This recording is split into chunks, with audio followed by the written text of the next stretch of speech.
What's up, what's up, what's up? It's your boy Mango back with another podcast with our co-host Gummy. And today we have a special guest, Alex Albert. Yep. Alex Albert, I got it right that time. Okay, we did that. Anyways, so Alex, you're a creative director at One Of, and you're an illustrator. Yeah. Insane. It's busy.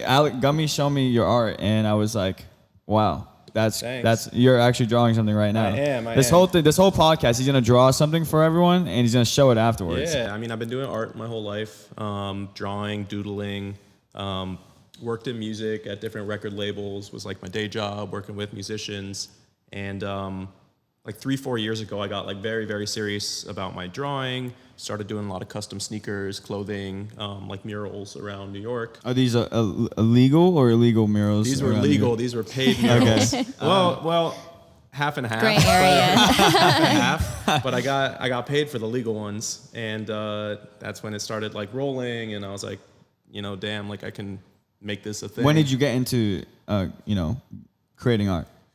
Very young? My whole life, yeah, Your man. whole I've life. been drawing my whole life. My mom's a musician. My dad's like a writer, so I've always been like in creative environments. And the drawing was like something I was really serious about when I was young. Then I got into music.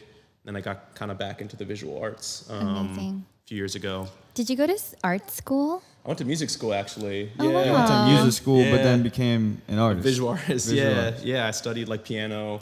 Wow. And got serious about the visual arts a few years ago, and that started to like be the first thing that took off. How old were you? Like 22, 23. Then I got into this NFT thing. I got on Clubhouse very early when people were just starting to figure out what it was, and connected with a lot of really cool artists. And back then it was like just people making art and selling their artwork, and that was like, it really started to kind of propel my career as a visual artist. Who are some of your inspiration in the Web3 world? Oh man, so many. Like, especially because back then it was people who are like, big artists now. We were all just kind of like grinding back then. Yeah. So like this guy Gabe Weiss, really talented painter, Ali Sabet, Corey Van Loo, Corey's a homie, and people like that. We were all kind of just making art. I got in touch with the singer Aloe Black. And he, what? well, that was just the first, and he was the nicest guy in the world, and he was on Clubhouse, and he... was that the first person that you... That was the first, like, NFT collab I did. So he reached out to me because he was into my art, and he sang on that song Wake Me Up by Avicii. So he wanted to do, like, a tribute to Avicii,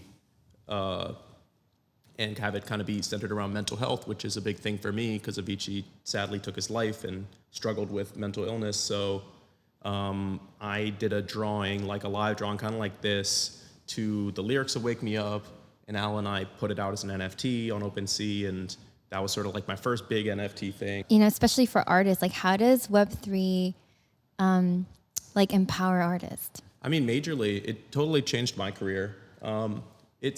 It was interesting at first because, like, right, I'm a physical, like, artist, illustrator. I'm, like, pen to paper, pen to sneaker, like, that kind of thing. Yeah. Sometimes I'll draw digitally in my iPad, like on Procreate or something.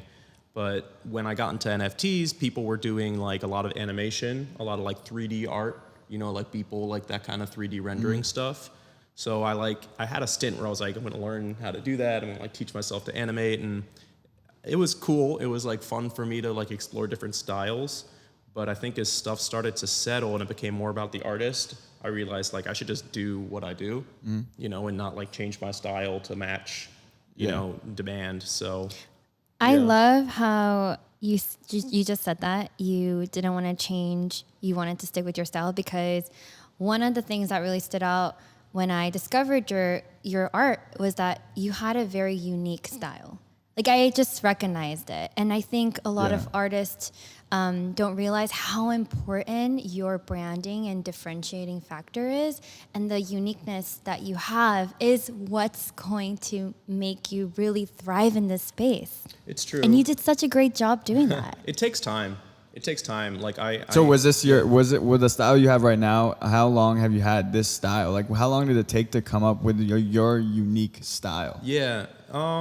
It's pretty recent, man. I mean, I think like those past 3-4 years, like I was talking about, is when I really started to hone in on that. And it's funny. So this style is like very freestyle, like don't plan it out, just like do it. And a lot of artists, I think, have gone through this. I had periods of time when I was like super into realism and like I wanted to do portraits and it had to like look perfect, but it didn't make me happy. Like that wasn't enjoyable for me because I would always like, this needs to be better. Like this isn't, you know, beat myself up. And it wasn't until I was like, I'm just gonna let it flow and like there's no mistakes, you know, and that made me happy. Like I enjoy the process, and then I think people can see that. And that's why they like it. That style is just really this kind of free-flowing thing I do that I feel good about. Yeah, and it's almost saying this message that you don't have to make things perfect and just like go with the flow and everything's gonna work out. Yeah, it's therapeutic. I mean, I mentioned I'm like into mental health and like obviously, you know, struggle with. You just told me you came back from Boston from a charity event. Yeah. How was that? It was great. Matt Barnes, one of the pitchers for the Red Sox, is an investor in my company, our company, One Of, and he comes from a military family, so a lot of his relatives are veterans. How do you think that you being an artist is influencing these you know, maybe kids in the world? Man, I mean, I try to always like encourage kids or even just like adults who are not into creating, like just to give it a go, you know, like do something that, you know, is I don't know, people get so worked up and worried about, especially drawing. They're just like, oh, like, I don't know how, like, you know, I can't draw, you know, a stick figure or whatever. But I'm always surprised when I like encourage people to actually do it. They really enjoy it. And do you have like drawing? Do you have like drawing classes with these kids or not? Man, I have. I think that would be pretty cool. Yeah, that would be. I would sign up. I would sign up for sure. No, I did something. There was a company called Bright, which did like kind of online like masterclass type stuff, and I did a few for that. And I've also recently gotten in touch with my alma mater. I went to Syracuse, and I was visual performing arts, and they've had me come back and do some like classes and talks with students, which has been really cool. I just get a kick out of that. I really like kind of helping kids and stuff like that. It makes me happy. It's amazing. Also, I've been noticing on your social media, you've made some really cool partnerships and collaborations. Yeah, you just... Every time, like, Amex. I'm just like, whoa, yeah. So tell us about your partnerships and like some of those. Yeah, I was literally doing your research on you, and I was like, whoa. Wait. Amex? Yeah, like Amex? Like, whoa? What was that? Hold on. What? Yeah. So, like, was that, like, their biggest one, or is there something bigger than that? That was big. I mean, that was probably the biggest one where I've connected my full-time job with my art job because the Amex is through One Of, right? Yeah. One Of made a deal with Amex, and we're doing... Can you tell everyone what One Of is? Yeah. What is One Of? It's an NFT platform. Yep. Green, you know, started minting with Tezo, so proof of stake, so it was not bad for the environment. Quincy Jones, famous music producer, is like one of the first kind of investors and founders, so it's really started and is mostly a music NFT platform. So we launched like a year ago. We started with Doja Cat, we did the Grammys, we did, you know, Alesso, G-Eazy, we got into athletes, so we did Muhammad Ali and Michael Phelps and legacy stuff like Whitney Houston. You just told me, you know, you're doing something with Michael Phelps next week. Yeah. So you're doing something with Michael Phelps, a legend. Yeah. I mean, the way I would describe One Of is like a curated marketplace for celebrities and really legends. Like Whitney Houston was a legend. I mean, all of these incredible celebrities and legends. And, you know, I love how you really positioned your talent. And even though you work there, you're like, I'm going to stay true to myself. And then creating these 100%. Partnerships and then now working with Michael Phelps, like, whoa. Well, yeah, to One Of's credit, like they've really let me and even helped me kind of excel my art too. And it's turned out, and this is, I think, a really interesting point, like embracing your art and like your side hustle can really help your day job career too. And like me being an artist has become a huge asset because I know all the other artists and I can bring great artists like Corey to do iHeartRadio or Diana Sinclair to do Whitney Houston or other people to do the Grammys. Like I'm able to give opportunities to other artists. And when Amex was like, we want to design this card NFT, my coworker James, who's a really big supporter of me, is like, Alex should do it. And what was your like, I'm down. What was your reaction? Yeah, listen, I'm down. if I was you, if I was you and I got reached out and they're like, oh, Amex wants you to collab with them, I would like freak out. It was great. No, I mean, and you know, like, what was your reaction? Were you like? It was funny. I had to kind of like pitch myself a little bit because like my job is I need to get the artists. Yeah. So I like made a deck of like some other artists, and then I like threw myself in there, and I was like, and also like I could do this too, and it'll be a lot cheaper. Yeah. And they were like, cool, like we like your work, and so. Was it a limited edition? Like it was limited edition. It was cool. It was. So how do you get one? Because I was I was trying to find out how. No, it's all good. It sold out really quick. It was really like a test run almost because we're going to be doing way bigger things with Amex going forward. Nice. But this was essentially like we called it a passport. So it came with like tickets to Coachella, like access to different Amex suites around the world and things like that. Yeah. So it was very small, sold out really quick, which was good. But it was sort of like.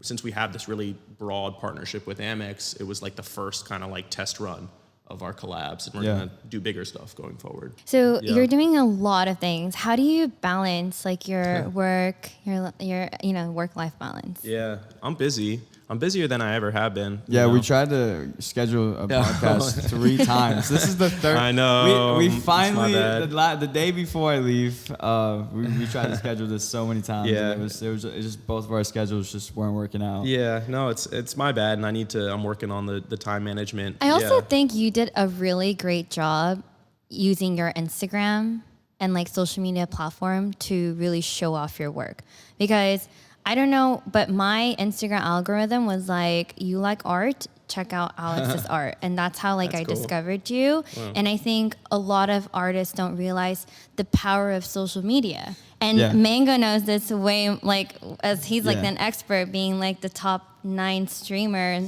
around the world. Damn. I mean, how important was your social media platform and really, helping other people discover you?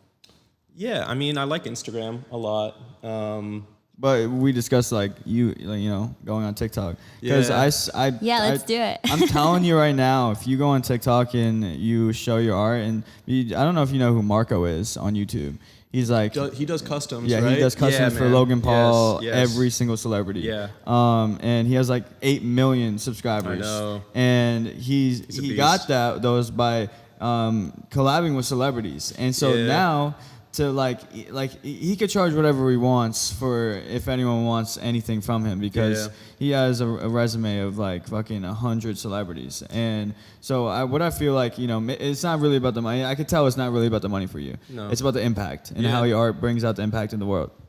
So that's another way on how you could bring impact, is by showing your art more on TikTok, on YouTube, because it's very unique, and you're already, people already like, they look at it and they're like, whoa, hold on, what? This is sick. Like, what am I looking at? Like, I'm looking at it right now. This is an update, guys. Look at this. Coming together, coming along. This is, I don't know if y'all can see it. I think that your art can bring a huge impact especially on TikTok, because there's a lot of kids on TikTok, and live streaming, literally live streaming and doing your art live. There's tons of people that do this, tons of artists, and you have a differentiating factor that makes you different. And so embrace that. Yeah. Embrace your art. And I have a question. So what do you have like a purpose behind your art? Is there a meaning? Like you had all these like famous artists, they have tons of art and they make these beautiful portraits. Right. And there's a meaning behind. Yeah. Deeper than just the art, what they look at. Sure. It was like the feeling of how they felt during that moment. Also, there's a lot of different elements that's also very unique. I see like, I can't even describe it, or these like little popcorn looking clouds and like Egyptian eye. Yeah, it's so I don't interesting. know. What So are is you- there is there like a meaning? Yeah, man. To certain pieces, like when you go in the city and you do portraits, like, is there a meaning? Yeah, so like when I do custom shoes, for example, like I'll ask people like what are they into, where are they from, like what kind of symbolism do you want me to incorporate into it? Wow. And I do that majorly. This is just like literal free flowing. I'm sure there's meaning, but it's probably like in my subconscious. And sometimes I like look back at my drawings and be like, oh shit, you were like thinking about that. Or you were feeling that, and I didn't even know it at the time. But I'm doing a mural at a pizza shop on the Upper West Side this week, and it's going to be like an ode to the Upper West Side of Manhattan. So it's going to have Central Park, it's going to have Columbus Circle, it's going to have like... How long does it take for you to make these murals? Not that long, man, because it's kind of freestyle. I just kind of like one and done it. So I'll probably get that done in a couple days, I would say. Wow. Alex works really fast. Like I just saw this in a few minutes. It's the, not perfectionism side of it is what it is. It's like which a lot of artists struggle with. Yeah, including me. Can you explain the difficulties of like your come up on becoming an artist? You're still on the come up, and everybody is looking at your art. You're getting more recognition, but what was like kind of the most difficulty, the difficult struggle of you getting noticed, like getting up there? I mean, I'm still, as you said, man, I'm still on the come up. I still feel like I have so much more to go. And I'm also like, I'm like trying to get myself out there, but I also don't want to like push myself that much because I want to do it for the right reasons. And also like, what's the point of like really doing that? I want to just like be better as an artist and help people. But even, when I am doing like some pretty cool collabs, I get imposter syndrome all the time. I'm just like, damn, am I even that good? Like, like believing, it's hard to like believe in yourself and like some skill that like I used to just like doodle in school, like I didn't go to art school or whatever. But, so yeah, I think those doubts always happen. I feel like more and more, the more I do it and the more like people recognize and support me and like, and it goes both ways. I'm trying to support people too. Why is it so important for you to give back and support others? Yeah, because I could tell that you really care about people. Yeah. And where does that come from? That's how I was raised, I guess. I'm from a caring family. I'm lucky that way. And I don't know. I'm kind of like it's an artist thing. I'm kind of like sensitive, empathetic type. So like making people feel bad makes me feel bad. Making people feel good makes me feel good. Well, not all artists are like that. Yeah, maybe not. Maybe not. I think you also like, just sitting next to you and just hearing you, I could really feel the genuine, like your genuine heart. And I'm just curious, like, was there like, because it seems like you're living the life, like you're super successful with your art and you're balancing work life is like awesome. I'm trying. But like, where does that humbleness come from? Like, what's something that we, like, most people won't be able to know? You could ask me that, and I'm like, I don't know where it comes from. Like, well, honestly, I could say where it comes from. For me, being so humble, I know I don't come from anything, so I know what it's like to have, like, I appreciate everything that I have, and I value my relationships more than just money and the fame. I value my relationships and the impact in the world now, and when I wake up, I'm like, whoa, this is not real. Like, it's like, it doesn't matter, like, if you're not waking up to, like, something crazy or, like, you're like, around celebrities. Like, it could just be, like, you're slowly, like, creating freedom. Yeah, that's well said. And, man, for me, it's just, like, what's the point, of this anyway, if you're not, like, helping people or, creating a better future, like, helping people, like, equipping people with tools to get more into their art or, like feel better. Like if I was really into psychology growing up and I love psychology. Like, well, because I think everybody's starting to get psychology more because people are becoming more self-aware. And that's the big thing for me is just like being self-aware. And you think, and is there another reason on why, you got into Web3? Because I feel like everybody in Web3, everyone's self-aware. Their self-awareness is high, and you have similar conversations on things about the world, beliefs, and like just you can relate to a lot of people in Web3. Yeah, definitely. I mean, definitely for me, it's like the artist is a huge artist community in the space, and like that's who I vibe with in the Web3 space. I'm not a huge crypto person, speaking honestly. Like I've gotten into it from art and NFTs, but like the art side of it, the way that Web3, NFTs, blockchain technology can help musicians, help visual artists, like make money and support themselves. Yeah. Like that's what spoke to me. Yeah, let's get a little bit into that Sure. and how like artists can make money in Web3. Like explain how that works. What's your experience with that? Man, I mean, I was making physical art and selling it and doing fine, but once I started making digital art and people were selling it and then selling it to other people and I was getting royalties from that, I was like, that's a game changer. Yeah. And I was making decent money just like with perpetual income just from people trading my art. And I was like, of course that should be the norm, right? If people were making money selling my art, shouldn't the original creator get a kickback from that? Exactly. It just seems like if technology can allow that to happen, it should happen. And then as I said, I worked in music for a while and like different record labels, and that was like very much, I was at the biggest music company in the world, and it was. What was the music company called? Universal Music Group. Oh, Wow. Yeah. What? You worked there? Yeah, I was there for about 5 years. Many. So cool. I've done many collabs with them. Yeah, so I worked at Interscope, I worked at Capitol Records, I worked at Caroline, which is now Virgin Music, and amazing experience, like learned a lot, met a lot of awesome people, but I also have seen how it's very difficult for musicians, unless you're a superstar, to really make money. And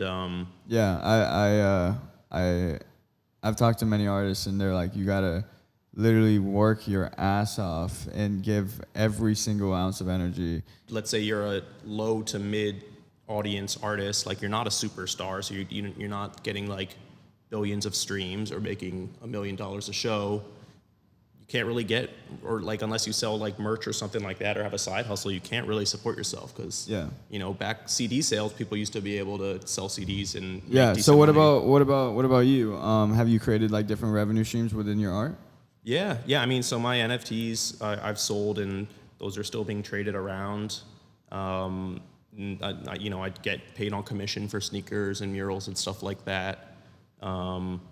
I've worked sort of as like artist consulting for certain projects and gotten revenue that way. And then I'm on salary so I just have that stability too, which is really wonderful. So there's a ton of people that they don't know, they see you as an artist, but they don't know like how you make money. Like I like even live streaming, I'm a live streamer. No one understands how I make money off of live streaming, even TikTok. I tell people there's like 5-6 ways you can make money on TikTok. Then everyone just sees like, everyone doesn't even know you can make one. Right. Like everyone just knows brand deals. Yeah, let's take an example for this. Like you just created this artwork. Mm-hmm. How do you turn this into an NFT?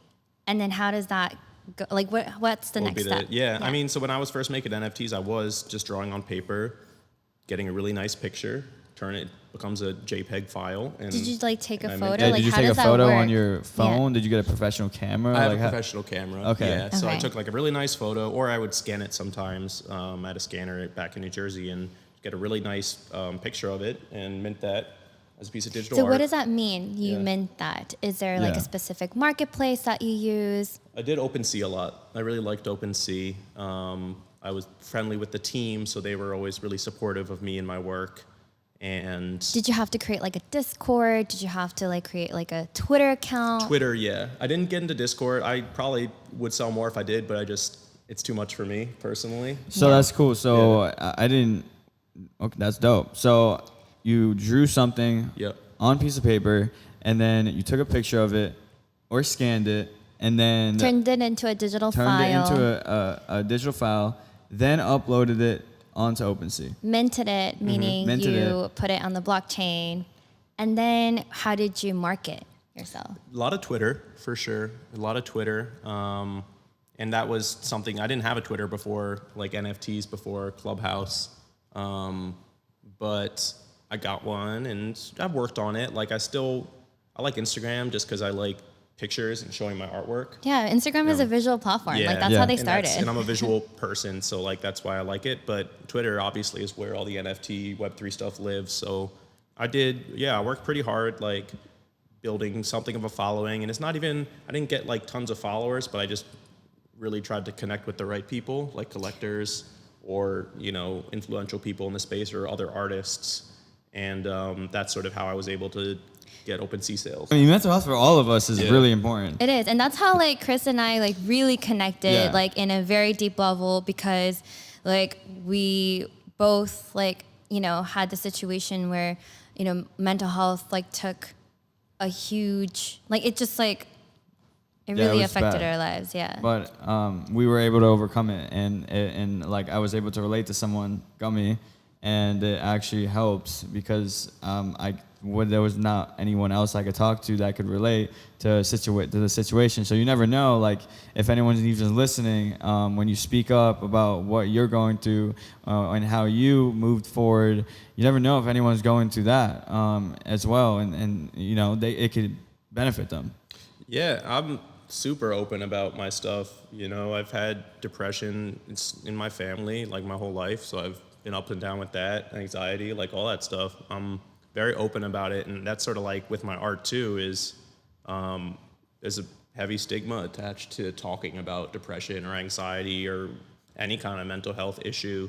So I think it's really important, especially if people perceive you as successful or, you know, having your crap together, like to know that everybody's going through stuff, you know? So yeah, I've struggled with depression, anxiety, and what you were talking about is I have a lot of physical crap with my body. I have like an autoimmune disorder. I have like Crohn's disease. So it's like there's all sorts of background stuff that people don't know. Can you explain that? Yeah. Like when you say autoimmune disease, like how does that affect you like day to day? Yeah, I have really good medicine now. It's really awesome. But before that, I was just in pain all the time. Yeah, my back. It's called ankylosing spondylitis, and it's like an arthritis basically in your spine.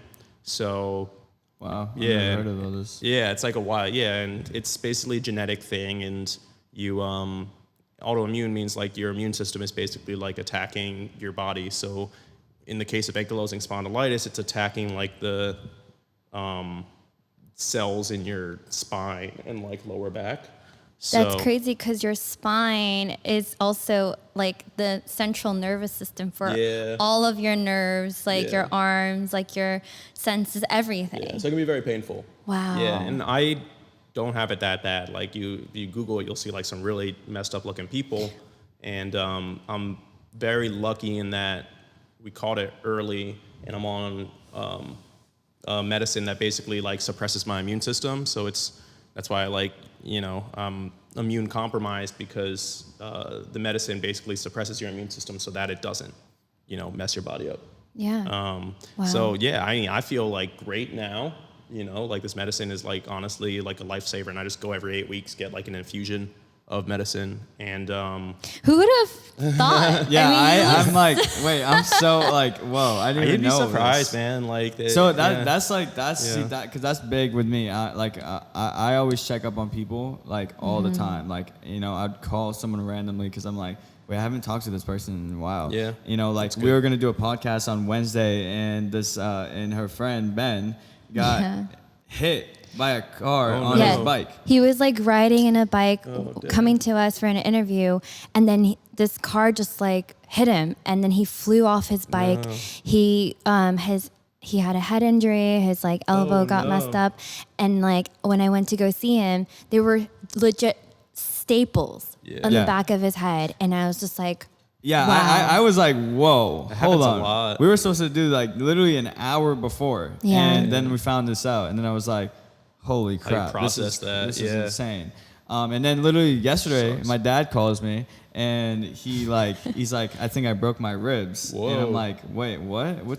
And so he was like riding his dirt bike, and then like he flipped over the handlebars, and then like got bruised or something, and so went to the hospital, and then they were like, yeah, I think you have like 2 broken ribs or something. Damn. But like, you know, That it could have been way worse. Like, Yeah. you know, you can't do anything about broken ribs. You Just guys hurts take a lot. medicine. Yeah. But like at the end of the day, like, you know, you never know like what if the person that you're talking to right now is going to be here tomorrow. Yeah. And I think that's why I'm so big on expressing authenticity and like being true to who you are, especially on social media, because that's how you represent you.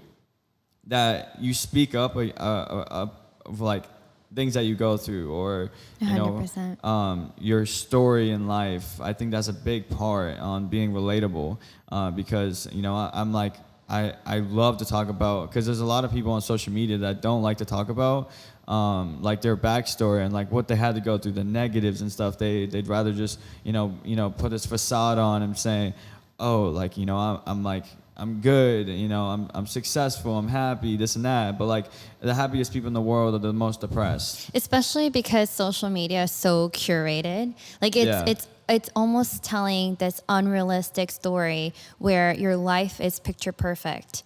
But in reality, it's not. And so you grow up with a generation where it's just artificial stories over and over again. And, you know, I think it's so important that even in our podcast to talk about like what's actually real and the struggles that you went through and you overcame to be here. And that's what makes you such a deeper person. And it really shows through your art, because you're like, you know, I'm just going to go with the flow, and mental health is really important. And, you know, you talk about it. And I really appreciate you sharing that with our community. Yeah. Yeah, I mean, the way I look at it is like whether or not people show it on social media or express it or whatever, I just know that like everybody's going through stuff. That's just life. Like life's hard. Yeah. So like, you know, for everybody. So like, you know, I try not to be judgmental about like how people portray themselves, but you're right. Like being able to be open and kind of honest about what you're going through definitely like makes it easier for you, because, you know, and I tell people that I'd be like, it's okay to like not, you know, be okay. It's corny, but like, it's true, you know, and it's better for you to like, be honest that way, I think. Yeah.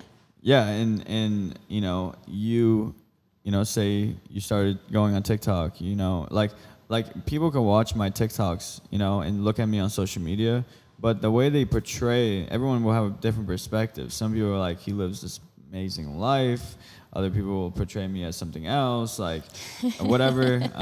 And when I live stream, that's when they connect with me. Yeah. That's how my I don't even call them fans. I call them family at this point. Family. Family. That's cool. Because they know me. They know me so good. I literally be some days, like I'm trying to hide. I'm literally trying to hide like my emotions, because I'm just, you know, I don't even want to talk about it. Sure. And like they get like that. They're like, what's wrong? Yeah. Like literally instantly, because they know who I am. And if my energy's off, like just a smidge, they know what like they know that there's something wrong with me. Yeah. Well, that's cool that you have that relationship with them, because some people don't even have that relationship with their friends. Exactly. Yeah. Yeah, exactly. You know, and so like that's the cool thing about social media, is that you could create these communities, and like you could create the communities of like you know, younger kids that want to be an artist, you know, and you know they could be going through things as well in their life, and they are. And they they are. Yeah, of course. Yeah. And they could see your art, and they could see, you know, you talking on social media, or you having classes and then helping kids, like, you know, drawing with them. They could look at that as like, wow, this guy is like, wow, I want to be like him. I want to, cool. you know, I really look forward to seeing his next piece. I really look forward to seeing what else he has to say on social media, because, you know, maybe they value you as a person that might go, you know, far in life because of your story, because of your realness. Yeah, how you keep it real. Yeah, like, because that's me. I keep it real 100%. Like that's what I stand for. Yeah. So what can we expect from you, like in the next year or 5 years? Like, what is your dreams? Like, what does your future look like? Yeah. I mean, I'm just gonna keep riding this. You know, I'm in a nice place right now where like the stuff at One Of is going really well, and I'm gonna keep like building that with that team, and we have some really exciting projects coming up. Any alpha? I mean, we are doing the Latin Grammys in a couple of months. It's gonna be really cool.